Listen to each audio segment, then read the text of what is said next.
こんにちは。日本語クラスです。こんにちは。今日もライブで日本語の、日本のニュースですね。日本のニュースをお伝えします。はい。よろしくお願いします。ライブなので声が聞こえるかちょっといつも心配です。声が聞こえますというメッセージぜひ送ってください。よろしくお願いします。はい。そして今日のニュースは、特に外国人の皆さんにとても関係がある大切なニュースです。はい。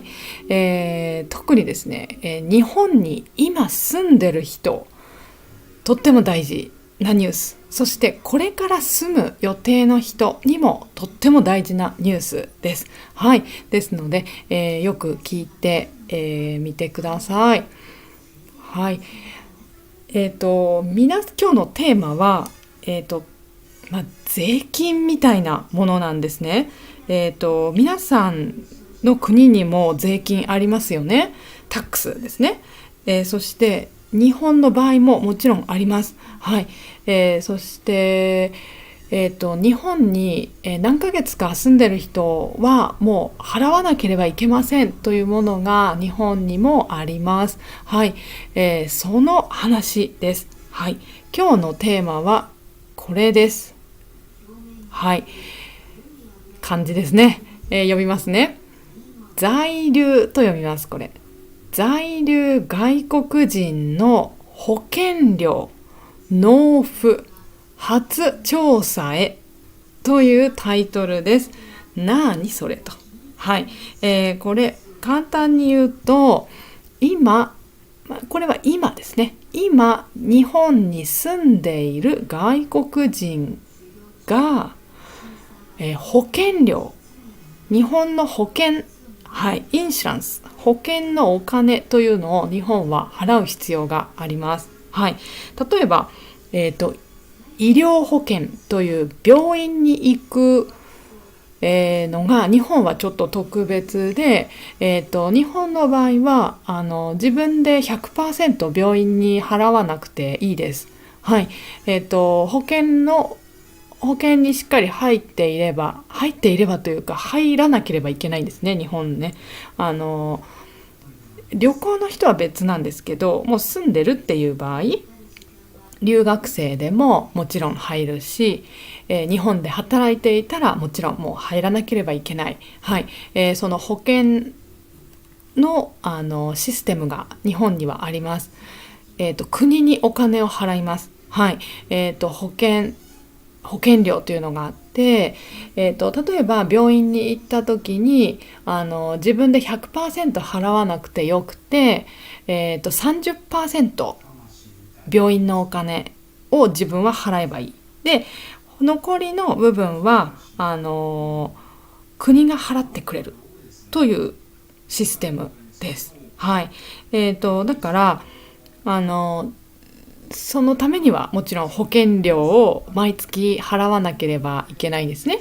で、これを払うってこと。納付っていうのはそういう税金のようなもの、国に払うお金を払うっていう意味です。納付っていうのね。それを払っていますか？それを調査する、調べる、初めて調べますというニュースです。何どういう意味ってね、ちょっとこのタイトルだけだと意味が分かりにくいかもしれない。はい。じゃあちょっと読んでみましょうか、今日のニュースね。これですね、結構大事です。みんなにとって大事です。はい。じゃあ今日は、この1ページ目、2ページ目、3ページ目です。はい。今日あんまりマークをしてないんですが、実は語彙はちょっと難しいと思います。今日のは。はい。そして今日ほとんど読み方を書いてないので、読めますかね。だけど N2 以上の人だったらもう読めないと、 JLPT もし受ける人は意味がわからない。あと漢字の問題ができないです。はい。だから N2 以上もう N2、N1 これからテストしようという人はもうどの漢字、全部の漢字読めるし意味もわかるという必要があります。はい。じゃあ、わかんないって人はね、ちゃんと今日漢字の勉強もしてください。ね。じゃあ行きましょう。じゃあ今日のニュース、このね、タイトルだけどどういう意味っていうのは、まずここ読むとわかります。いきますよ。じゃあね。厚生労働省は日本で暮らしている外国人が年金や医療などの保険料をどの程度納付し給付を受けているか把握するため初めての調査を行うことになった。はい。全部読みました今ね。はい、どうですか？ちょっと分かりました意味？あと、メッセージくださった方、声が聞こえていますと、3人メッセージくださってありがとうございます。よかったです。大丈夫そうですね。じゃあ、続けますね。ですね、この最初の言葉は難しいです。これは知らなくても大丈夫です。はい。だけどこれは何々省っていうのね、これは日本の政治って言ったらいいですかね、日本全体の、システム、国のシステムを、どういうふうにしましょうって決めている頭のいい人たちが集まったチームって思ってもいいです。はい。例えば日本のじゃあ教育、エデュケーション、教育はどうやってやりましょうかとか、それについていろいろルールを決めて実際にそのルールを発表して日本の皆さんこのルールでやりますよろしくお願いしますって発表したりするチームだからそれは教育省とかいろいろあるんですけど何々省って言ったらそういう国のルールを決めているグループって思っていいです。はい。でこの省はたくさんあります。はい。会社じゃないですからね気をつけてください。これ国の政治をしている人たちです。はい。ね。で、この厚生労働省っていうのは、税金とか、この日本の働いている人たちについて調査をしたりしているところです。はい。だから政府の一つのチーム、グループって思ってください。じゃあそういう政府のグループが、ちょっとねこうやって読解とかで分かんないときは言葉が長いとき分かりにくいですね。だから何々はと書いてあったらこれが主語サブジェクトって分かるので何々は何々をしたっていうのは最後に書いてあります。日本語は、初めての調査を行うことになったです。何の調査？ここは分かりますね。調査って調べるってことですね。初めて何かの調査をすることになったと言っている。何の調査と言ったらそれはここに書いてある。真ん中に書いてあります。はい。何かというと、日本で暮らしている外国人が年金や医療などの保険料、はい、保険料ですね。だからね、インシュランス、保険のお金、さっき言った通り、医療だから病院に行くときに、国がお金を70% 払ってくれるとか、そういうシステムが日本はあります。で、そのためには毎月自分は保険のお金を払っていないと国は助けてくれないんですね。で、それが医療保険ね。で、年金っていうのも国が助けてくれるシステムで、そのために毎月または1年間にいくらとか払わなければいけないお金です。年金っていうのはね。年金はですね、実はちょっとこれは説明をすると長くなるんですが、例えば、年金だともう働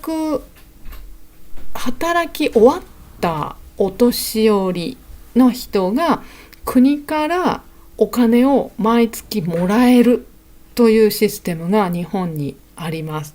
はい。例えば、65歳になったとか70歳になった、もう仕事辞めました、もう年だからね。でだけど給料はないですね、働いてないから。だけど国が毎月、お金をくれるんですね、いくらか。たくさんじゃないですけどね。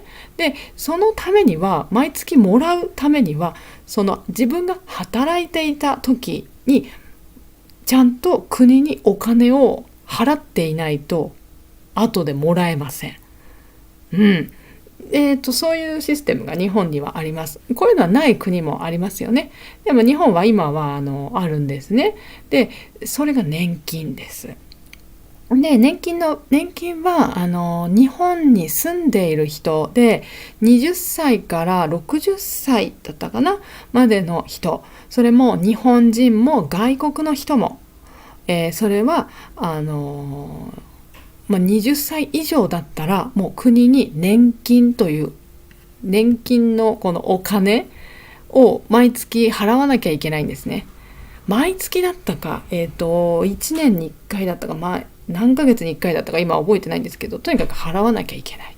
で、こういうお金をどの程度はどのくらいっていう意味ですね。どのくらい納付だから払っていますかですね。さっき最初に言いました納付っていうのは、こういう医療とか年金のお金、国に払うお金、コンビニに行ってコンビニで、パンを買うとかガムを買う、でコンビニにお金を払います、200円から払いますっていうのは納付するとは言わないです。それは税金とかに関係ない、ただの買い物なので、だけどこういう税金に近いようなもの、保険料とか国に払うものは納付って言います。でそれを外国人の人がどのくらい払っている、納付しているか、そして給付を受けているか。給付っていうのはちょっと難しいですね。漢字は簡単なんだけど、意味はこれはですね、給っていうのはもらうっていう意味です。だから自分がお金払ってるし、実際もらってるかってことです。だから医療保険も払うけど、病院行ったら国が何十パーセントか、70%とか60%とか国が助けてくれます。でそれをもらうってこと、そのお金をちゃんと本当にもらっているか、給付を受けているか把握するため。把握いいですね。把握する、実はこれは N1 レベルの言葉です。把握するっていうのは、知る、ちゃんとチェックして調べて分かることです。だから、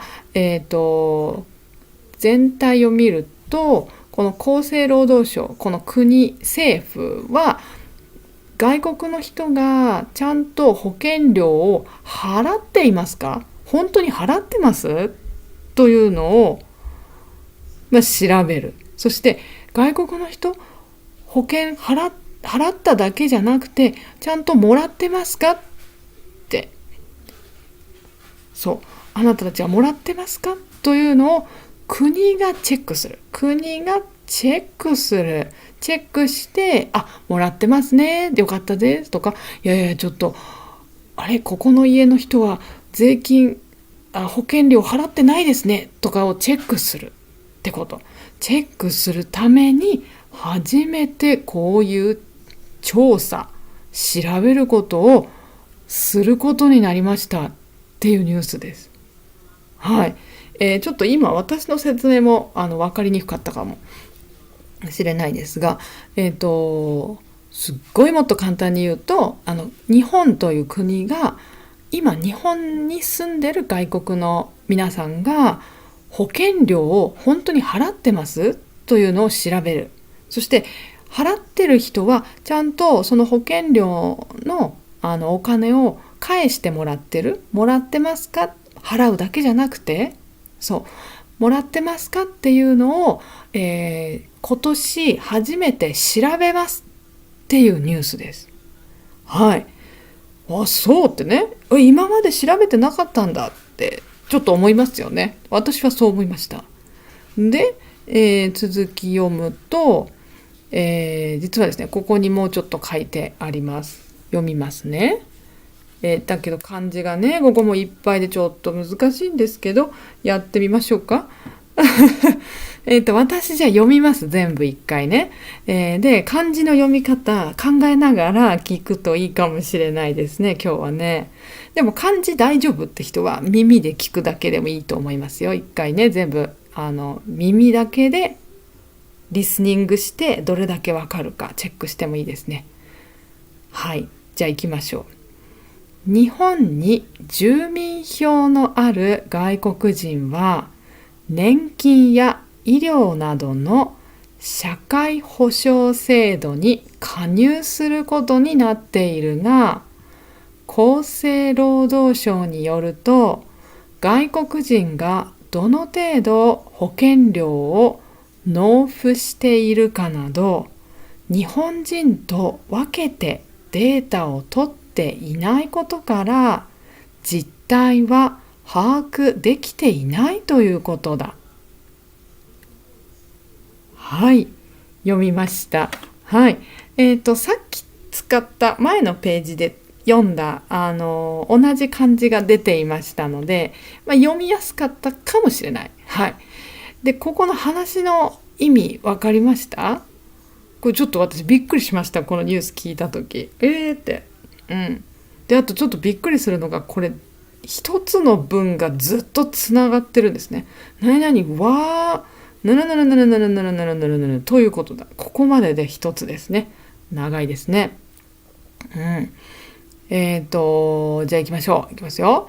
日本に住民票のある外国人。はい。これ住んでる人だったらイメージできると思うんですけど、もう本当に日本に住みますと。ちゃんと、例えば、留学生でもそうだし、日本で働いている人ももちろんそうだし、市役所に行きますよね。市役所に行って、私はここの何々という住所に住んでます。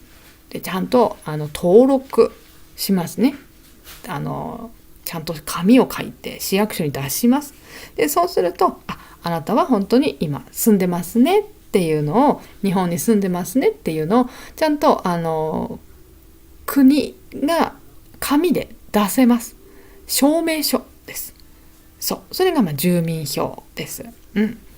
紙なんですけどね。そうそう。で、そういう住民票をちゃんともう出すことができる外国人です。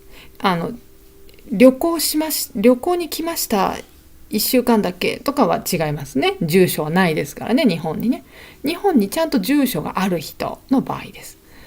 そういう外国の人は年金や医療などの社会保障制度に加入することになっている。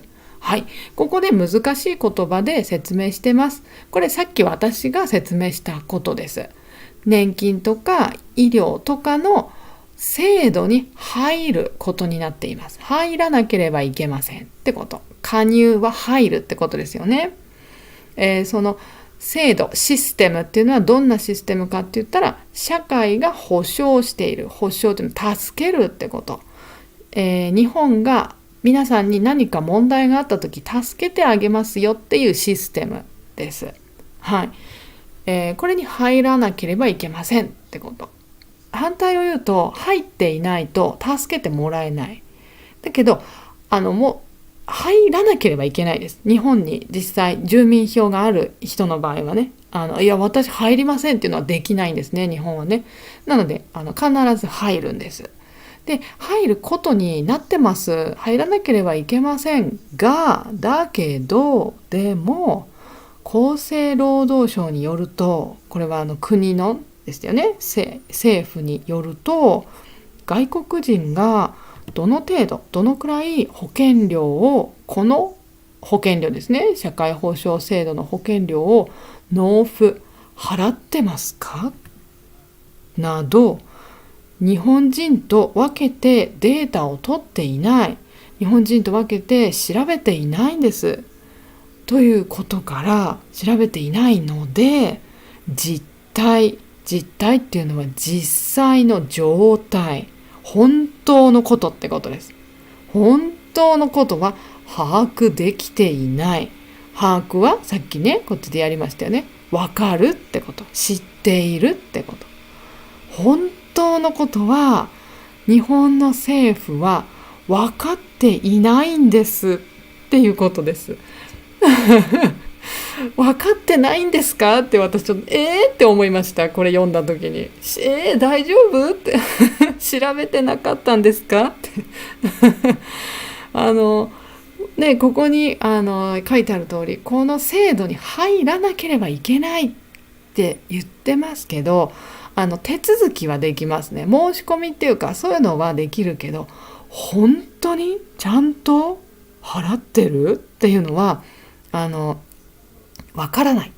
で、実際日本人でもこれには入ってることになってる、名前はあるんだけど年金を払ってませんとか、医療も払ってませんとか、いや病院全然行かないからいいです、それにちょっとやっぱりお金払わなきゃいけないの、私生活大変だから払えないんですっていう人もやっぱりいるんですね。で、払ってないっていう問題な人もいます。で、それが全体で見ると、日本人と外国人見ると何人っていうのは分かってるんだけど、日本人なのか外国の人なのか分けては調べてなかったんですね、今までね。あららららね、困りましたね。で、なので調べてなかったから、日本は今どんどん外国の人が増えてるんですね。住んでる人が増えているので、これは問題だ、良くない、どうしようということで今回調べることになったらしいです。で、次行きましょう。次は、行きましょう。これじゃあまた全部読みますね。いきますよ。このため厚生労働省は制度ごとの加入状況に加え、保険料をどの程度納付し給付を受けているかなどを調べるため、今年度中にも初めての調査を行うことになった。また外国人に対しては多言語による相談窓口やパンフレットを充実させ、制度への理解も広げていきたいとしている。はい。どうですか？初めて読んだ語彙もありますね。これは青いのは N2 の語彙ですね。大事です。はい。じゃあ行きましょう。もう一回確認。このため、このって言ったら、こって言ったら、もう前に書いてあることですね。読解の問題の時もそうです。こって言ったら、この前のことです。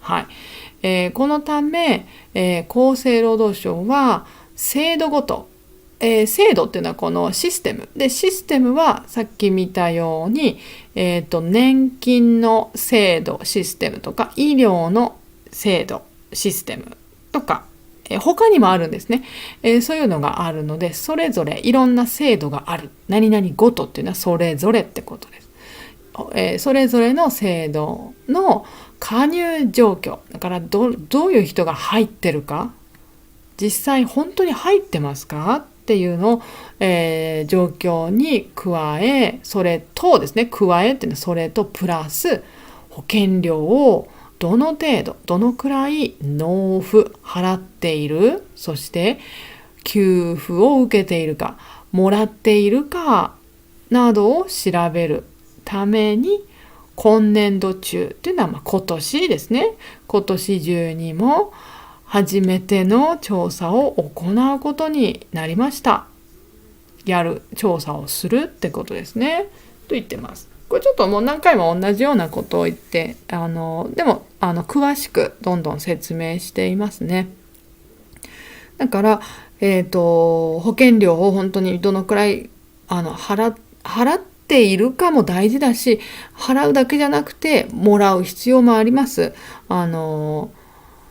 日本で例えばずっと働いててもうお年寄りになってもう年金も払ってた。だけど、お年寄りになってから、国から年金をもらうっていうこと、給付を受けるですね。ここね、給付を受けるのが外国人の人はどのくらい実際本当にもらっているか受けているかっていうしっかりとしたデータを調べようということを今年初めてしますってこと。だからもしですね、皆さんの中で、また皆さんじゃなくても知ってる友達とかでも国のこの保険料をもし払っていない、忘れちゃったとかも一つなんですけど、そういう場合はチェックされるので、もう今からでも払った方がいいです。はい。ちょっと分かんないって思ったら市役所行くのがいいですね。市役所行って在留カードとか持って、すいません、自分の保険料、払ってるか確認したいですとかって聞いてもいいと思いますよ。ね、まずは分かんなかったらまずは市役所行ってみるのがいいかなと思います。で、そしてまたですね、また外国人に対しては多言語、いいですね、この言葉ね。言語は language ですね。で、多はいろいろなです。多くだから。いろんな言語による、相談窓口、相談をする。困ってるんです。すいません、わかんないですって。さっきのこれみたいに保険料払いたいんですけどどうやって払えばいいか分かりませんとか教えてくださいとか、そういう相談をする場所、窓口ってよく言います。そういうのとか、パンフレットを充実させる。充実っていうのは十分にある、ちゃんとあるってことです。だからパンフレットあります、どうぞこれ説明読んでくださいっていうのが全部日本語で書いてあるとやっぱり読むの難しいから多言語にする。中国語でとかポルトガル語で英語でとかいろんな言葉で書いてあげますっていうことで、この相談するところ、すいませんわかんないですって話する人もいろんな言葉がわかる人がいますということ。そういうふうに充実させて制度への理解も広げていきたい。この制度はこのさっきの、保険のこの保険料とか年金制度とかいろんな制度ですね、システムです。そういうもの外国人の皆さんも分かってください、理解してくださいねって、払いたくないとか言わないでくださいね。何か皆さんが困った時、事故に遭った時、働けないんですっていう時とか、その制度のために保険料払ってると日本が助けてくれるっていうこともあるので、でも払ってないと助けられないです。だからそういうシステムなんですよ、分かってくださいねっていうこと。だから皆さんも分かってねっていうのを、広げていきたい。みんなの理解、皆さんの分かりましたというのをもっと多くしたいと考えていますっていうニュースでした。はい。だからもうちゃんとね、例えば今日真面目に今ポッドキャスト、私の YouTube 聞いてくださってる皆さんは日本語よくわかると思いますし、きっとねこの保険料もちゃんと払わなきゃいけないとか分かってると思うので大丈夫だと思いますが、もし皆さんのお友達とかでね、よく分かんないっていう人いたらじゃあまず市役所行った方がいいよって教えてあげてください。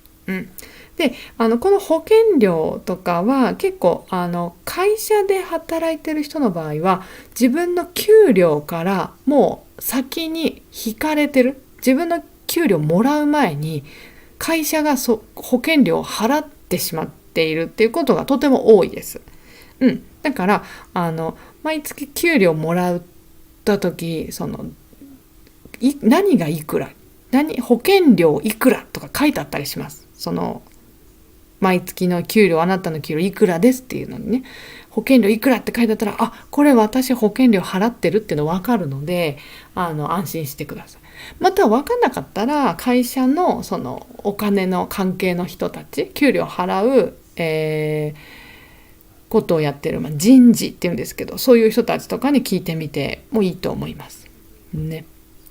はい、でこれから日本で働く人ももちろんこれは払わなければいけないし、払わないとね、これからはもう何ですかね、外国人だからきっと大丈夫、わかんないと思うって言って、もう国に来月帰るから大丈夫とかっていう話じゃないですね。もうちょっとどんどんちゃんと調べられちゃうので、しっかり逃げないでね、わかんないなと思ったら日本人に聞いたり市役所行ったりして確認をしてくださいね、というお話でした。はい、ちょっと今日は読み方ほとんど書いてないし、語彙が結構難しかったと思いますが、これはもう N2 以上の人は分かんないとちょっと難しい。試験の時ってなるから覚えてるといい言葉いっぱいありますよね。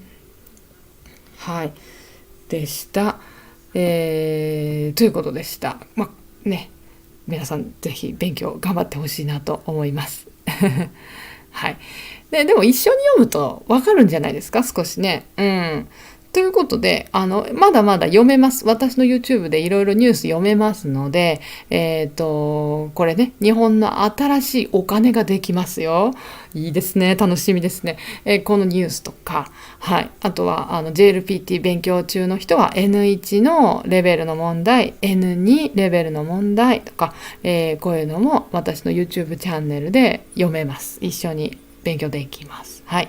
そして、ビジネス日本語もできます。はい。読解だけじゃなくて、語彙、文法、漢字とか、YouTube チャンネル、私のチャンネルにたくさんありますので、どうぞ試験前、まずは見て勉強してほしいです。はい。よくメッセージで、私のチャンネルで勉強したものが出ましたっていうのを、すごい試験が終わった後によく連絡もらうんですね。この漢字出ましたとか、この語彙出ました先生とか、よかったとか言って、できたと思いますとか言ってもらいます連絡を。私も嬉しいです。よかったですねって言ってね。なので見といた方がいいみたいです、やっぱり私もちゃんと調べて、この問題出るなっていうのを分かってやってるので、はい、ぜひ使ってください。そして、特に読解の勉強をもっと詳しくやりたい。あとは合格するにはどうすればいいんですかと。やっぱり方法あるので、やり方ありますよ。